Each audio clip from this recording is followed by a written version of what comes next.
Today, I'm going to talk to you about Disney. Yes, Disney, the so-called happiest company on earth that has been a part of all of our lives since childhood. Me, personally, one of the first movies that I can ever remember watching was The Lion King. So Disney has been a part of my life for a very long time. But what if I were to tell you that Disney is not actually the happy, family-loving company that we all believed it to be, but actually a behemoth monopoly that is stomping out all of its competition and buying out every source of media that it possibly can? In this speech, I'm going to talk about some of the companies that Disney has bought out over the years and why a monopoly like Disney can be harmful to the media landscape as a whole. So let's start off by talking about some of the companies that Disney has bought. Over the years, Disney has bought some massive companies such as Lucasfilms, Marvel Comics, ABC, ESPN, A&E, 20th Century Fox, and the History Channel. These are massive companies that make money in either the box office and TV show or TV.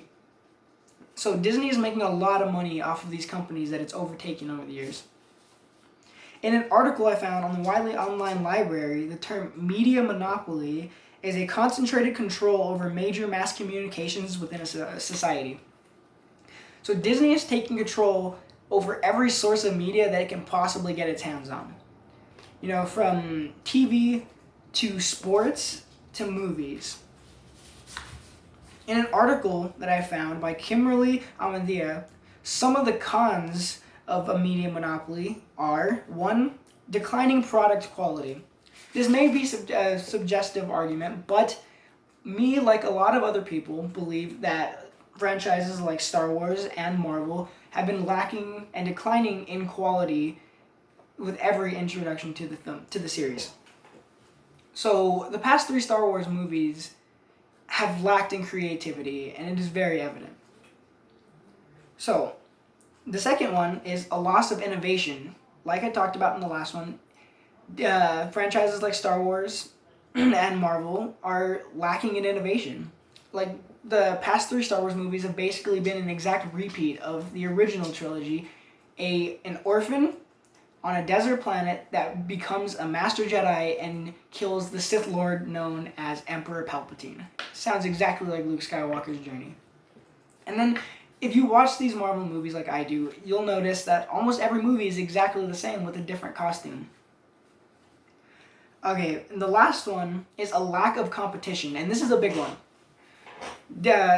Disney has overtaken so many companies that now they basically have no more competition. With the lack of competition, this means that Disney doesn't have to produce quality content anymore because there's no competition to force them to do so. And us as consumers and viewers are stuck with what we have now because that is all we get. According to CBS News, many powerful, economically powerful companies can have a considerable political influence. And the fact that Disney owns shares in Fox and has ties in with Fox News is very concerning. You know, that's a major news network. Okay, so I have talked about some of the reasons why I believe Disney is a major, massive monopoly that is taking over everything that it can possibly get its hands on. Honestly, I see no end in sight. Disney will continue to take over as many companies as it possibly can until it owns the entire media landscape as a whole. All we can do is just keep watching.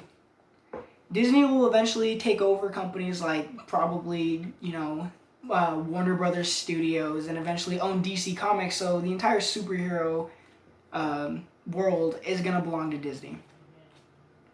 And who knows, they might even take over the NFL. They already have ESPN. So, in the words of Homer Simpson, I guess, I, for one, salute our new corporate overlords. Thank you, Disney.